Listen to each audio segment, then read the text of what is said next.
in Amawasi killed family members of its staff. Despite soaring hunger rates, satellite images show hundreds of food and aid trucks had been waiting at the Rafah border crossing to enter Gaza.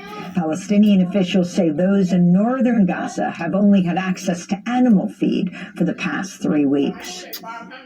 In the occupied West Bank, a shooting attack on a highway near an illegal settlement killed at least one Israeli and injured several others. 2 of the 3 Palestinian gunmen were shot and killed on the scene. Israel's extreme right Minister of National Security, Itamar Ben-Gvir, seized on the attack to call for even more restrictions on Palestinian movement and for more weapons to be distributed to Israeli vigilantes. A very big disaster was prevented here, thanks to the fact that all police officers in the Israeli police are carrying weapons, and thanks to the fact that citizens have weapons. We are handing out more and more weapons. And you shouldn't be this there. comes amidst ongoing military raids across the occupied West Bank and attacks by Israeli settlers. At least 400 West Bank Palestinians have been killed since October 7th. More than 7,000 others have been arrested. In The Hague, hearings continue at the International Court of Justice over Israel's occupation of Palestine. State Department lawyer Richard Bissek presented arguments for the U.S. yesterday. Under the established framework, any movement towards Israel's withdrawal from the West Bank and Gaza requires consideration of Israel's very real security needs. We were all reminded of those security needs on October 7th. And they persist. The court should not find that Israel is legally obligated to immediately and unconditionally withdraw from occupied territory. Yes, they should. Alongside Fiji, the U.S. is the only country participating in the World Court hearings in favor of allowing Israel's decades-long occupation of Palestine to continue.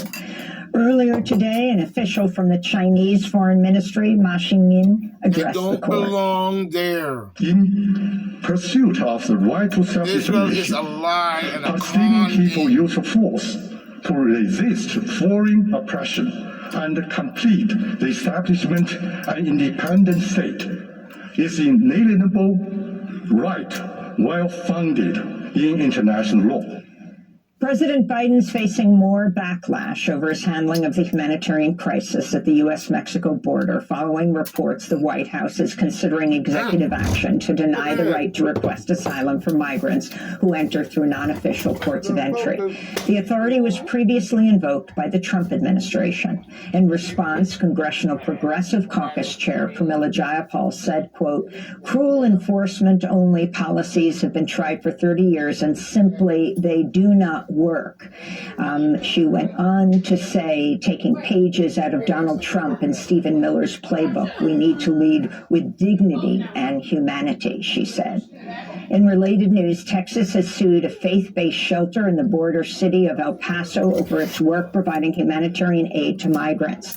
The targeting of Annunciation House, which provides food and housing for migrants and asylum seekers, is the latest attack by the administration of Republican Texas Governor Greg Abbott as he intensifies his border and immigration crackdown. Earlier this month, Republican Attorney General Ken Paxton ordered the group to turn over documents, including personal information on asylum seekers they've assisted. In more immigration news, a court in Washington, D.C. is hearing arguments today in a lawsuit accusing the Biden administration of racial discrimination and rights violations of Haitian asylum seekers.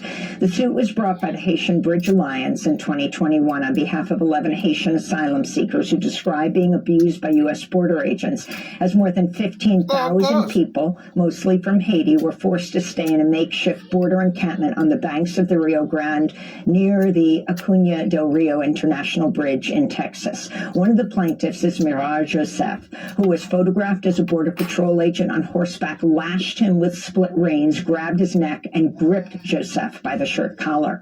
After the assault, Joseph and his family were detained and deported to Haiti. Here in New York, The drug trafficking trial of former Honduran President Juan Orlando Hernandez is underway. Prosecutors accuse Hernandez of ruling Honduras like a narco state as he accepted millions of dollars in bribes from cocaine traffickers in exchange for protection.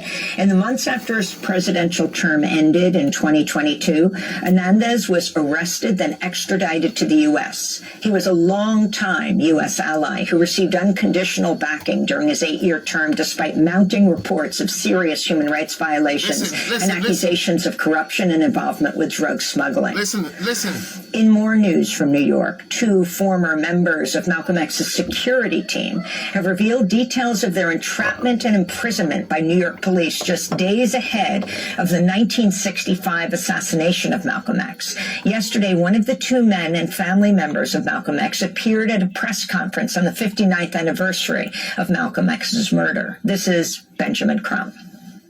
Why is it 59 years later and they still won't give up the documents of their surveillance on Malcolm X, their reports generated about Malcolm X, and their actions and orders delivered from J. Edgar Hoover himself regarding Malcolm X? We'll have more on this story later in the broadcast. We'll be speaking to attorneys Benjamin Crump and Flint Taylor. President Biden announced another $1.2 billion in student loan debt cancellation for over 150,000 borrowers. The move will benefit those who took out $12,000 or less in loans and have been making repayments for at least 10 years. The Biden administration's canceled $138 billion in student loans for some 3.9 million people. Last year, the Supreme Court threw out Biden's plan to erase over $400 billion in federal student debt.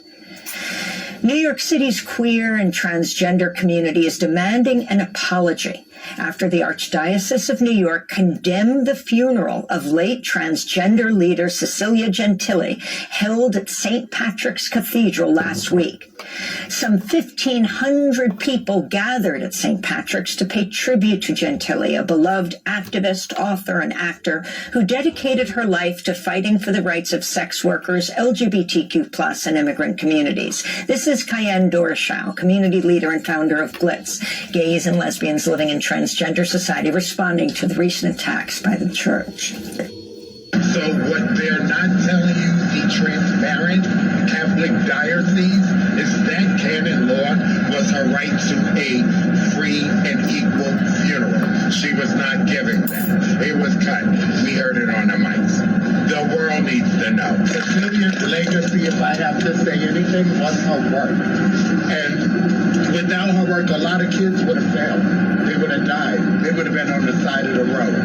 My work is about saving people, sustaining people, getting people in college, in schools, in housing. Is the Catholic diocese doing that? Is the Catholic diocese creating better people to be better leaders, to be better icons?